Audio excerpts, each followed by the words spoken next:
ఆరాధించేది ఎవరు? విశ్వాసంగా ఏది ఆరాధించేది? మందిరాన్నా? చెప్పండి, ఎవరిని ఆరాధించాలి? ఎవరిని? మన పాపం నుంచి విమోచించిన క్రీస్తుని మనం ఆరాధించేవారిగా మనం ఉండాలి. పరిశుద్ధుడైన క్రీస్తుని మనం ఆరాధించేవారిగా మనం ఉండాలి. కానీ ఈ రోజు జ్ఞానులను పరిశీలించి తెలుసుకుని క్రీస్తుని ఆరాధిస్తే పరిశోధకులు శాస్త్రజ్ఞులే క్రీస్తు దేవుడని వారు ఎరిగి, దేవుని కుమారుని ఎరిగి క్రీస్తుని ఆరాధిస్తే ఈ రోజున చదువు లేకపోయినా ఏది లేకపోయినా వారు జ్ఞానులు క్రీస్తుని ఆరాధించారు.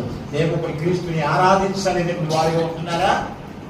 క్రీస్తుని ఆరాధిస్తున్నారు ఈ రోజున? లేదండి. మరి ఎవరిని ఆరాధిస్తున్నారు? ఎవరిని పూజిస్తున్నారు? జ్ఞానులు క్రీస్తుని పూజిస్తే, క్రీస్తుని ఆరాధిస్తే నీవు ఎవరిని